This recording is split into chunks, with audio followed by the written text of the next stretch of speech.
السلام عليكم ورحمة الله وبركاته.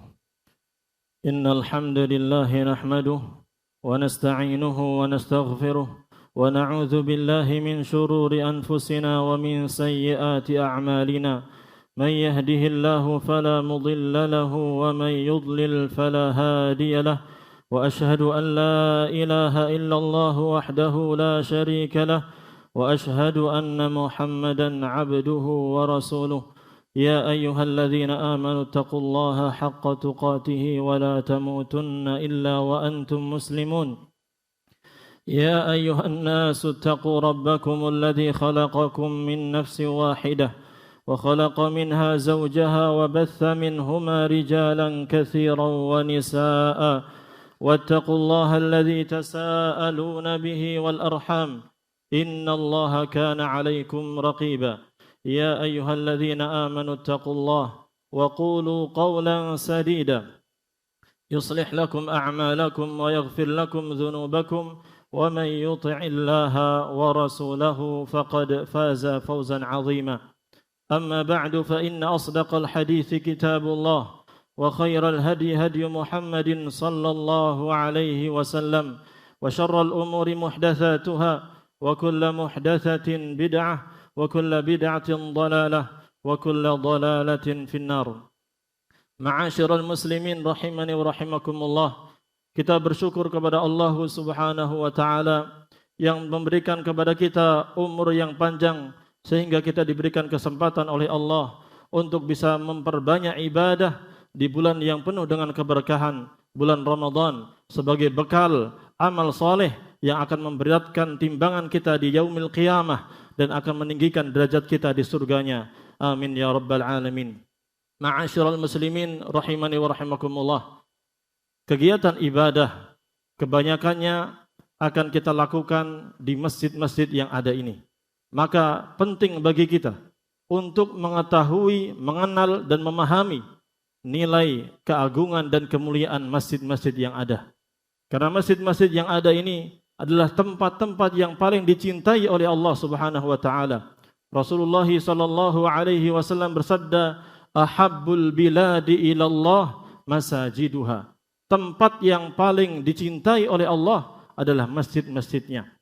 Bahkan Allah Subhanahu wa taala menyatakan bahwa masjid-masjid yang ada ini adalah milik Allah. Allah berfirman dalam surat Al-Jin, "Wa annal masajida lillah fala tad'u ma'allahi ahada."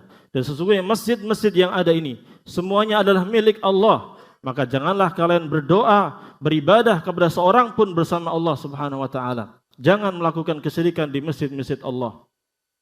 Dan Rasulullah sallallahu alaihi wasallam pun menyatakan bahwa masjid-masjid ini adalah merupakan rumah Allah. Rasulullah sallallahu alaihi wasallam bersabda, "Wa majtama'a qaumun fi baitin min buyutillah." Tidaklah seorang kelompok manusia, sekelompok manusia berkumpul di rumah dari rumah-rumah Allah. Maksudnya adalah masjid-masjid yang ada ini. Maka luar biasa Allah menyatakan dan Rasulullah menetapkan bahwa ini semuanya masjid adalah milik Allah dan ini merupakan rumah-rumah Allah. Maka barang siapa yang memuliakan, mengagungkan, memakmurkan dan merawat masjid-masjid ini, maka berarti dia telah mengagungkan, memuliakan, memakmurkan rumah-rumah Allah yang Allah Subhanahu wa taala muliakan. Maka Allah Subhanahu wa taala berfirman dalam surat Al-Hajj, "Wa may yu'azzim sya'airallah fa innaha min taqwal qulub." Dan siapapun yang mengagungkan syiar-syiar Allah di antaranya masjid-masjid ini, syiar-syiar Allah diagungkan, dia muliakan, fa innaha min taqwal qulub. Karena sesungguhnya itu muncul dari ketakwaan yang ada dalam hati seseorang.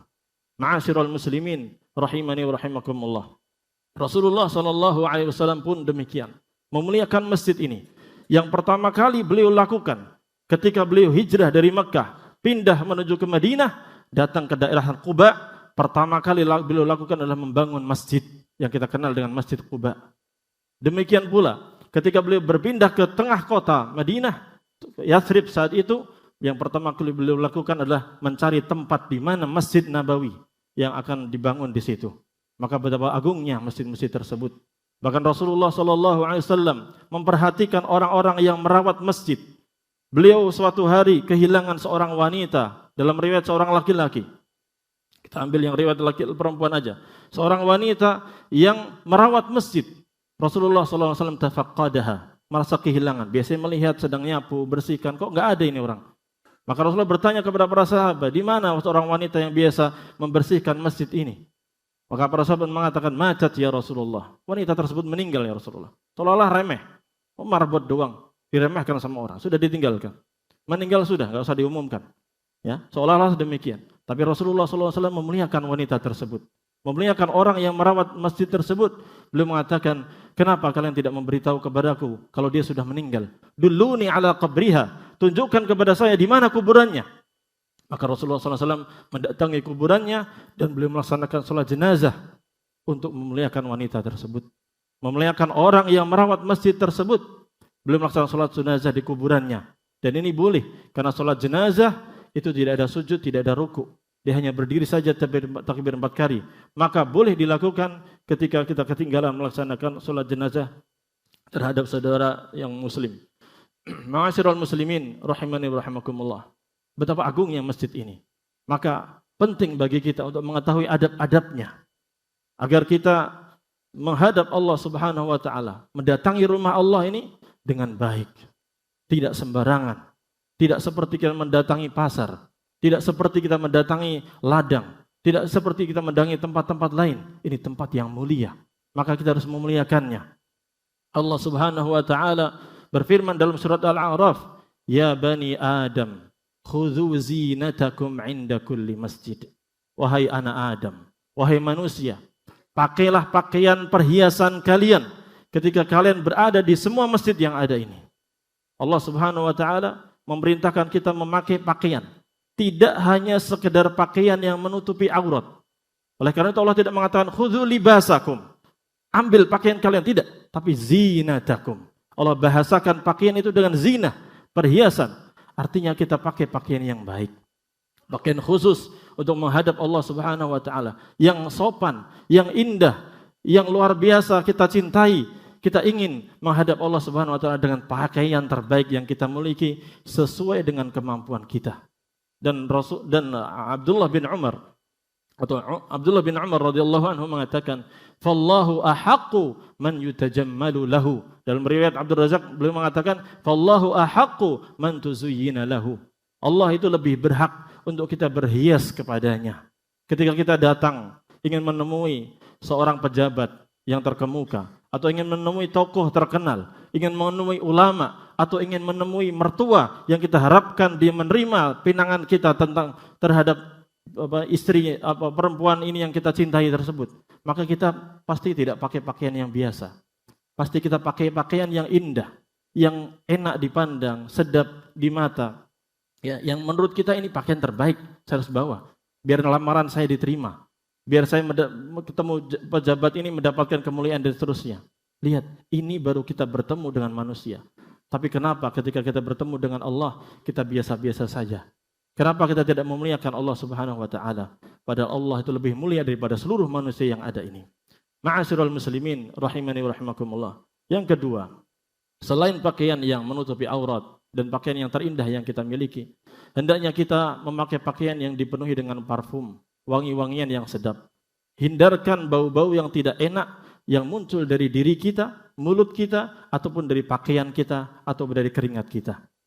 Rasulullah Umar bin Khattab radhiyallahu anhu, beliau pernah mengatakan, "Innakum ayyuhan nas ta'kuluna syajaratain la arahuma illa khabithatain." Wahai manusia, saya melihat kalian ini senang memakan dua makanan, dua tumbuh-tumbuhan, dua sayuran yang saya tidak tahu kecuali dia adalah sesuatu yang menjijikkan. Wa huwal basalu wath-thawm, yaitu bawang merah dan bawang putih yang baunya semerbak kalau tidak dimasak. Laqad ra'aitu Rasulullah sallallahu alaihi wasallam idza wajada rihahuma min ar-rajuli amara bihi fa ukhrija ila al-baqi'. Sungguh saya pernah melihat Rasulullah SAW mendapati seseorang yang habis makan bawang putih, bawang merah. Baunya tidak enak, mengganggu saudara-saudara yang lainnya. Maka beliau perintahkan orang tersebut, silahkan Anda keluar dari masjid ke Baqi sana, ke daerah sana, ke tanah tersebut. Dikeluarkan dari masjid karena mengganggu kaum muslimin. Ya, maka perhatikan. Kita mengetahui hukumnya. Apa hukum makan bawang putih? Apa hukum makan bawang merah? Makanan halal, boleh. Tapi ketika makanan halal tersebut memberikan bau yang tidak sedap, maka kita hindari agar tidak kita hindari ketika kita menjelang menuju ke masjid agar tidak mengganggu saudara-saudara kita. Bagaimana lagi kalau yang kita makan atau yang kita konsumsi adalah rokok yang para ulama mayoritas mengatakan itulah perbuatan haram. Para dokter pun sepakat itu membahayakan. Lalu mencium bau mulut yang penuh dengan rokok tersebut mengganggu saat sujud, rukuk dan lain sebagainya, maka hendaknya kita tinggalkan makanan-makanan tersebut. Ma'asyiral muslimin rahimani wa rahimakumullah. Kemudian yang ketiga, hendaknya kita memperhatikan menjaga suara-suara kita agar tidak mengganggu kaum muslimin sedang beribadah, sedang baca Al-Quran, sedang salat ataupun yang lainnya. Rasulullah SAW saat itu melakukan i'tikaf di Masjid Nabawi. Lalu mendengar para sahabat teriak-teriakan, membaca Al-Quran tapi teriak-teriakan. Ada yang sholat, ada yang baca Al-Quran, semua dikeraskan semuanya. Maka Rasulullah SAW keluar dan mengatakan, ala inna kullakum munajin rabbahu. Wahai para sahabatku, kalian ini semuanya sedang bermunajat kepada Allah Subhanahu wa taala, sedang beribadah kepada Allah Subhanahu wa taala. Fala yu'dhiyanna ba'dukum ba'dhan. Janganlah sebagian kalian mengganggu sebagian yang lainnya. Wala yajhar ba'dukum ba'dhan bil qira'ati aw bis shalah. Dan janganlah sebagian yang lain mengeraskan bacaannya untuk mengganggu sebagian yang lainnya, baik dengan bacaan Al-Qur'an ataupun bacaan salatnya. Maka ini kita perhatikan. Ketika kita bareng-bareng membaca Al-Qur'an, cukup kita sendiri yang mendengarkan. Keras pun kalau memang tidak mengganggu tidak mengapa. Karena memang makhrajul huruf harus dikeluarkan. Ya. Tapi jangan sampai mengganggu yang lainnya. Jangan sampai mengganggu. Batasannya jangan sampai mengganggu yang lainnya. Kalau sampai ada yang terganggu, apalagi di sampingnya ada yang sholat misalnya, maka ini mengganggu. Maka kita lirihkan. Cukup kita yang mendengarkan. Dan itu lebih ikhlas bagi kita. Lebih ikhlas terhadap niat kita ketika kita membaca Al-Quran tersebut. Ma'asyiral muslimin rahimani wa rahimakumullah. Demikian pula ketika kita sholat. Dalam sholat dibedakan antara sholat jahriyah, bacaan-bacaan yang dikeraskan, dan sirriyah, salat yang bacaannya dilirihkan. Lirih itu gimana? Lirih itu enggak kedengeran. Ini saya membaca subhanallah wa bihamdi, tapi enggak ada yang dengar. Ini namanya lirih. Kalau sampai kedengaran samping saya, apalagi sampai satu shaf mendengar suara kita, berarti ini jahr, dikeraskan. Dan ini mengganggu. Maka Rasulullah mengatakan jangan mengganggu sebagian kalian dengan sebagian yang lainnya. Ketika ruku, cukup makmum, cukup diam saja. Cukup sir dengarkan dia. Yang keras hanya imamnya saja. Allahu Akbar, Sami'allahu liman hamidah, dan seterusnya. Maka ini juga kita perhatikan ketika kita sholat, baik sholat wajib atau sholat sunnah, jangan sampai bacaan-bacaan kita ini kita keraskan mengganggu saudara kita yang sedang baca Al-Quran atau sedang sholat sama-sama sholat. Kemudian di antara yang masuk dalam bab ini adalah ketika kita berupaya untuk mengoreksi imam. Maka cukup satu orang saja yang ditunjuk untuk mengoreksi imam, dialah yang berhak untuk mengoreksi imam. Maksudnya, kita mengetahui, kita di sini masjid ini berupaya untuk mengkhatamkan Al-Quran selama tarawih. Mengkhatamkan Al-Quran selama tarawih. Sehingga butuh konsentrasi dari seorang imam ketika membaca ayat-ayat yang dia hafalkan tersebut. Jangan sampai suara-suara kita terdengar dari belakang mengganggu imam tersebut. Seolah-olah mengoreksi, padahal hanya mengucapkan kata-kata yang tidak baik, atau dia mengoreksi tapi padahal sudah ada orang yang sudah ditunjuk koreksian tersebut. Ketika satu kesalahan kemudian yang mengoreksi semuanya, imam tidak akan dengar koreksi tersebut. Tapi ketika satu orang saja yang mengoreksi, maka dengan jelas dia mendengarkan apa yang dikoreksi dari bacaan tersebut, lalu dia bisa memperbaiki dan melanjutkan bacaannya. Maka ini harus kita perhatikan adab-adab tersebut. Kemudian yang terakhir, ma'asyiral muslimin rahimani wa rahimakumullah. Saya nasihatkan kepada kita semuanya. Utrukil makan ala ma kana au ala khairin mimma kana. Tinggalkan satu tempat itu seperti apa yang sebelumnya kita masuk ke situ. Atau lebih baik daripada sebelum kita masuk ke situ. Maksudnya apa? Ketika kita masuk ke masjid, masjid sudah dipel, sudah dirapikan, sudah kasih parfum, sudah wangi dan seterusnya. Kita masuk ke masjid, kita sholat, kita beribadah. Maka ketika kita keluar ke masjid, jangan menyisakan kotoran-kotoran yang mengakibatkan tempat tersebut kotor. tidak seperti semula. Minimal jangan mengganggu kenyamanan masjid. Sampah-sampahnya kita bersihkan ataupun yang lainnya. Au khairin mimma kan, atau tinggalkan tempat tersebut menjadi lebih baik daripada sebelumnya Anda masuk. Anda masuk ke suatu masjid, ya, sudah nyaman, sudah baik, cuman parfumnya kurang. Sepertinya tikarnya tidak dikasih parfum ini. Lalu Anda beli parfum, bawa ke masjid, semprotkan semuanya ke masjid. Ini lebih baik daripada Anda ketika masuk ke dalam masjid tersebut. Dan itu amal yang luar biasa. Terapkan hal itu di masjid-masjid ini ataupun masjid-masjid yang lain di kalangan muslimin. Sama ketika kita masuk ke kamar mandi di masjid-masjid. Masuk ke kamar mandi, buang hajat, kita pasti membuang kotoran. Prinsipnya tadi, tinggalkan tempat tersebut, kamar mandi tersebut, sebagaimana sebelum Anda masuk. Dia bersih, Anda buang kotoran, siram bersih. Lalu Anda keluar. Atau tinggalkan dengan yang lebih baik daripada itu. Anda masuk ke masjid, Anda masuk ke kamar mandi tersebut, ternyata ada yang kotor di situ. Anda bersihkan sendiri. Inisiatif sendiri. Bayangkan, kalau ini kita terapkan dimanapun kita berada, insya Allah kita akan menjadi orang yang terbaik. Dan Rasulullah SAW mengatakan, khairun nasi anfa'uhum linnas. Sebaik-baik manusia adalah yang lebih manfaat bagi yang manfaatnya lebih banyak bagi manusia yang lainnya.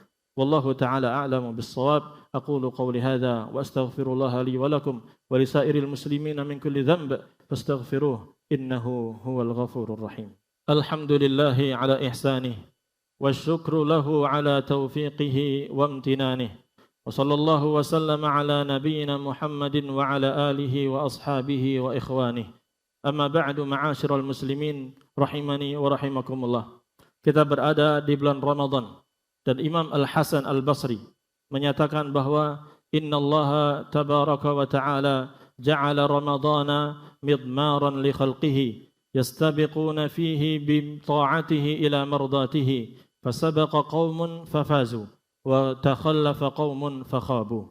Sesungguhnya Allah tabaraka wa ta'ala menjadikan bulan Ramadan adalah arena balapan bagi hamba-hambanya, sirkuit balapan bagi para makhluknya, di mana mereka berlomba-lomba, berlari sekencang-kencangnya dengan melakukan ketaatan-ketaatan kepada Allah menuju kepada keridhaan Allah Subhanahu wa taala.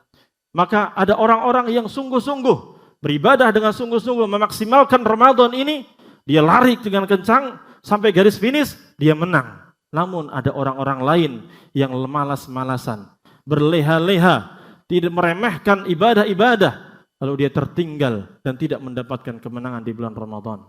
Maka maksimalkan Ramadan ini. Namanya balapan harus ada strategi, harus ada kekuatan dan strategi yang bisa memenangkan perlombaan tersebut. Di awalnya Anda sudah kencang, pacu lagi kekencangannya, semakin garis finish nanti semakin kencang lagi.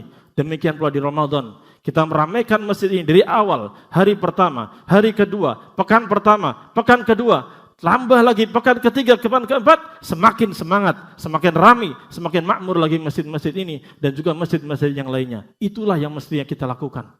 Meskipun hal ini jarang sekali dilakukan oleh kaum muslimin, kebanyakan semakin hari maju, maka semakin softnya maju, berkurangnya kaum muslimin yang melaksanakan salat dan beribadah di masjid-masjid Allah Subhanahu wa taala. Ma'asyiral muslimin rahimani wa rahimakumullah. Kemudian Ramadan adalah bulan perubahan. Kita bisa melakukan perubahan terhadap diri kita, membuka lembaran baru. Setelah sebelumnya kita bermaksiat, kita menjadi hamba yang taat. Setelah sebelumnya kita jauh dari Allah, kita ingin dekat kepada Allah Subhanahu wa taala. Karena Allah Subhanahu wa taala telah memberikan fasilitas di bulan Ramadan tidak Allah berikan kepada bulan-bulan yang lainnya. Rasulullah sallallahu alaihi wasallam bersabda, "Fihi tuftahu abwabul jannah wa tughlaqu abwabul jahim wa tughallu fihi syayatin." Di bulan Ramadan ini, pintu-pintu surga dibuka lebar-lebar, pintu-pintu neraka ditutup serapat-rapatnya, dan setan-setan yang biasa mengganggu kita dicancang, dibelenggu sehingga tidak leluasa untuk menggoda kita. Maka ini kesempatan, tinggal diri kita perbaiki. Kalau Anda tidak melakukan perubahan pada diri Anda, pada keluarga Anda, maka mau kapan lagi? Kalau Anda tidak taubat sekarang, mau kapan lagi taubat? Kalau Anda tidak taat pada bulan Ramadan, mau kapan lagi berubah? Akankah kita menunggu ajal datang kepada kita dalam keadaan ya laitani qaddamtu li hayati sangat rugi saya. Kenapa saya tidak melakukan amal-amal perbuatan untuk menghadapi kehidupan di akhirat kelak? Jangan sampai menyesal. Jangan sampai mesal. Maka bertakwalah kepada Allah Subhanahu wa taala. Gunakan waktu ini dengan sebaik-baiknya. Semoga nasihat ini bermanfaat bagi saya pribadi dan juga bagi jamaah sekalian dan bagi semua yang mendengarkan. Semoga Allah Subhanahu wa taala menjadikan kita hamba-hamba yang betul-betul beriman dan bertakwa dengan sebenar-benarnya sampai akhir hayat kita, bertemu dengan malaikatul maut, malaikatul rahmah yang menyambut nyawa kita dengan baik. Dan Allah Subhanahu wa taala menyatakan, ya ayyatuhan nafsul mutmainnah irji'i ila rabbiki radiyatan mardiyah fadkhuli fi ibadi wadkhuli jannati. Wahai jiwa yang tenang, wahai orang beriman, keluarlah engkau, aku cabut nyawamu, keluarlah, berpulanglah kau kepada Allah Subhanahu wa taala dalam keadaan diridhai dan ridha kepada Allah Subhanahu wa taala. Masuklah ke dalam golongan hamba-hambaku yang saleh dan masuklah ke dalam surgaku. Amin ya rabbal alamin. Innallaha wa malaikatahu yusalluna 'alan nabi ya ayyuhalladzina amanu sallu 'alaihi wa sallimu taslima. Allahumma salli ala nabiyyina Muhammadin wa ala alihi wa sahbihi ajma'in. Allahumma ighfir lil mu'minina wal mu'minat wal muslimina wal muslimat al ahya'i minhum wal amwat innaka sami'un qaribun mujibud da'awat ya qadiyal hajat. Allahumma ighfir lana wa liwalidina wa ولجميع المسلمين والمسلمات من كل ذنب وخطيئة. اللهم تقبل منا أعمالنا يا رب العالمين. أعنا على ذكرك وشكرك وحسن عبادتك. أعنا على القيام والصيام وتلاوة القرآن والإكثار في الأعمال الصالحة في رمضان. اللهم أعنا على ذلك برحمتك يا أرحم الراحمين. اللهم وفق ولاة أمورنا واهدهم إلى صراطك المستقيم. اللهم اجعل هذا البلد آمنا مطمئنا وسائر بلاد المسلمين. اللهم ول علينا خيارنا ولا تول علينا شرنا ولا تول علينا من لا يخافك فينا ولا يرحمنا. اللهم إنا نسألك رضاك والجنة ونعوذ بك من سخطك والنار. ربنا آتنا في الدنيا حسنة وفي الآخرة حسنة وقنا عذاب النار. وصل اللهم وسلم على نبينا محمد وعلى آله وصحبه أجمعين. أما بعد أقيموا الصلاة.